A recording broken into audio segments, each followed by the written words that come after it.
Salam alaikum, bonjour chers étudiants et étudiantes, j'espère que vous allez bien.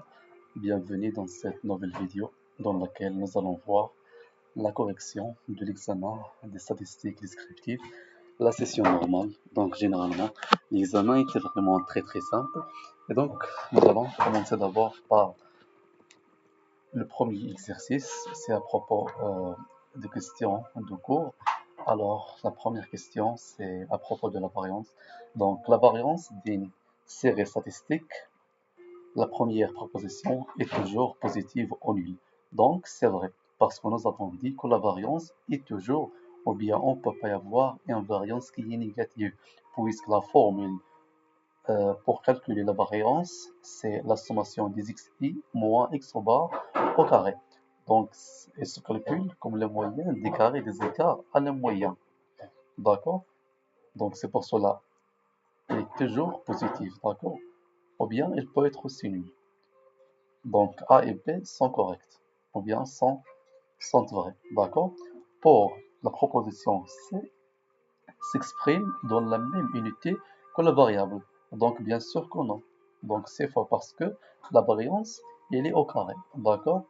Pour la dernière proposition, peut être négative si la moyenne est très grande, c'est aussi faux. Donc on ne peut pas avoir une variance qui est négative, donc quelle que soit la valeur de la moyenne. D'accord? Pour la deuxième proposition, ou bien la deuxième phrase, pour une variable quantitative continue regroupée en classes, le mode est le centre de la classe ayant la plus grande fréquence au effectif. Donc la proposition A est vraie. La médiane se calcule bien sûr par interpolation linéaire dans la classe médiane. Donc je crois que vous rappelez bien euh, la règle pour calculer la médiane pour le cas d'une variable quantitative continue. Donc, c'est l'interpolation linéaire dans la classe médiane. Donc, BOC est le correct. Par la suite, le moyen se calcule à partir des centres des classes. Donc, c'est aussi vrai. Parce que pour calculer la moyenne, il faut d'abord déterminer les classes, ou bien la classe de chaque, ou plutôt le centre de chaque classe. L'amplitude des classes doit être constante. C'est pas nécessaire parce que parfois, ou bien de la plupart des cas, on peut avoir des amplitudes que ne sont pas constantes, qui sont différentes. D'accord? Donc, D, elle est faux. La troisième question, c'est à propos de la règle de Sturge. Donc, elle s'applique aux variables quantitatives continues. Bien sûr que pas vrai.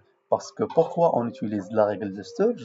Pour déterminer ou bien pour tracer tout simplement le tableau statistique dans le cas de la variable quantitative continue. D'accord?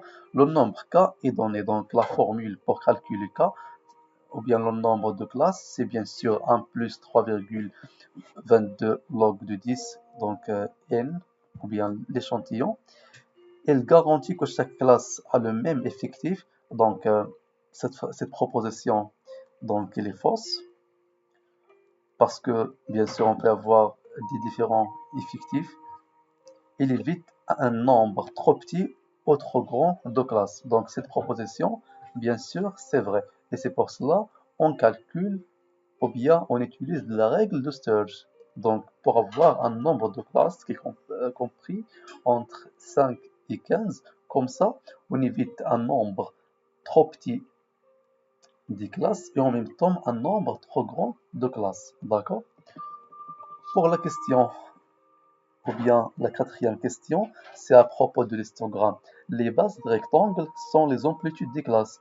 Donc généralement, nous avons déjà parlé de ça parce que les rectangles de l'histogramme, donc ces rectangles sont bien sûr les amplitudes des classes. D'accord? La hauteur des rectangles est proportionnelle correspondant bien sûr à l'effectif ou bien à la fréquence. Donc c'est aussi vrai. Il est utilisé pour les variables qualitatives, donc non, parce que l'histogramme, il est utilisé pour les variables quantitatives. Et la variable quantitative continue. Par la suite, l'aire totale plutôt des rectangles est égal à l'effectif total. Donc cette proposition est vraie. D'accord? Par la suite, la cinquième question, c'est à propos de l'écart interquartile. Donc, A, elle est déjà vraie parce que l'écart interquartile, c'est Q3 moins Q2. Par la suite, est robuste face aux valeurs aberrantes. Bien sûr que oui, parce que c'est quoi l'écart interquartile? C'est Q3 moins Q2. Donc, on évite déjà les valeurs extrêmes ou bien les valeurs aberrantes, d'accord? Puisqu'elles s'intéressent seulement à mesurer, si vous voulez dire, la dispersion entre Q1 et entre Q3. Donc comme ça, on évite les valeurs aberrantes et en même temps, euh, on évite les valeurs aberrantes, soit les très grandes valeurs, soit les très petites valeurs, d'accord? Contient 50% des observations centrales, bien sûr que non, parce que Q3, elle représente bien sûr 75, alors que Q1, il représente 25%. Donc, entre Q3 et Q1, on a 50% des observations centrales. Elle est toujours inférieure à l'étendue, donc ce n'est pas nécessaire. Donc, D est incorrect. D'accord? Donc, les propositions qui sont vraies, c'est A et B et C. D'accord? Passons maintenant à l'exercice 2. Donc, soit la série statistique suivante représentant le nombre d'enfants par famille dans un échantillon de 30 familles. Donc, on a ici un échantillon de 30 familles. Donc, voilà le nombre d'enfants par ou bien pour chaque famille. Alors, la première des choses que nous devons faire, c'est bien sûr de classer ou bien d'ordonner cette série, d'accord? Puisque c'est le cas d'une variable quantitative discrète, d'accord? Donc, comme ça. Donc, on va d'abord ordonner, d'accord? Donc, et vous devez aussi, le jour de l'examen, faire ça dans la session de rattrapage. Donc, il faut faire. Donc, moi, je ne demande pas des interprétations, je ne demande pas d'écrire des mots. Ce que vous devez faire, c'est tout simplement d'écrire plutôt tout simplement les valeurs comme ça, c'est-à-dire les valeurs ordonnées.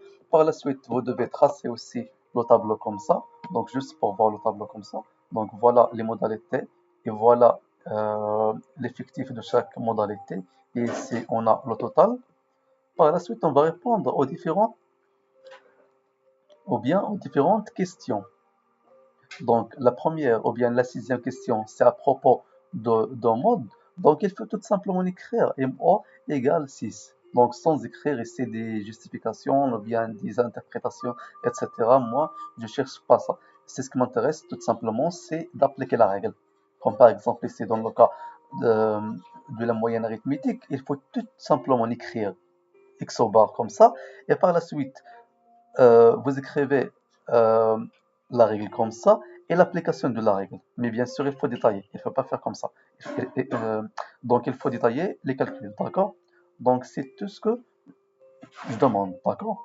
Donc, revenons à la question de la médiane. Donc, la médiane, ou plutôt le mode. Donc, le mode égale à 6. Pourquoi le mode égale à 6? Parce que la valeur, ou bien l'effectif le plus grand, c'est 7, et correspondant à la modalité 3, d'accord? Alors, par la suite, la médiane. Donc, la médiane, bien sûr, pour le cas euh, d'une variable quantitative et discrète. Alors, dans ce cas, nous avons 30. Donc, 30, c'est un nombre pair. Donc, on va utiliser cette formule. Donc, c'est x de n sur 2 plus x n sur 2 plus 1 sur 2. D'accord? Donc, c'est x15 plus x16. Donc, si vous cherchez ici, donc, vous allez trouver que x15 et x16 correspondent à 3. Donc, c'est 3 plus 3 sur 2 égale 6 sur 2 égale à 3. D'accord? Donc, et on va chercher, dans question 7, c'est 3. Donc, on va chercher ici, donc c'est 3. Donc, la bonne réponse, c'est B. D'accord? Et la même chose pour la question 6. D'accord? Par la suite, on va calculer la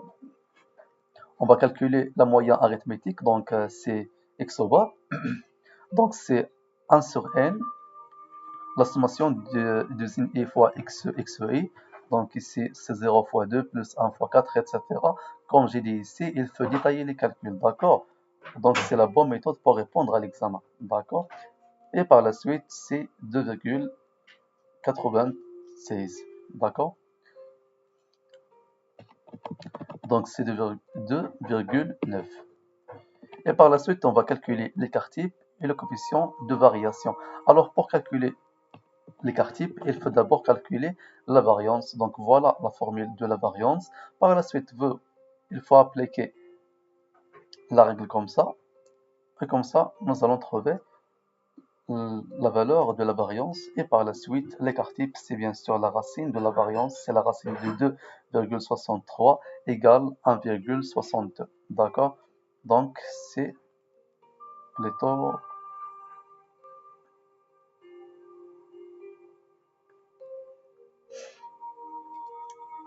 Donc c'est la bonne réponse, c'est A. Et par la suite, pour le coefficient de variation, donc bien sûr, le coefficient de variation, c'est l'écart type sur x bar. Donc voilà la valeur de l'écart type que nous avons déjà calculé. Et voilà la valeur de la moyenne arithmétique que nous avons déjà calculé. Nous allons trouver que le résultat, c'est 54%. Donc c'est tout pour cette vidéo. Dans la prochaine vidéo, nous allons voir la suite de la correction, l'exercice 3 et l'exercice 4. À bientôt et bon courage à vous.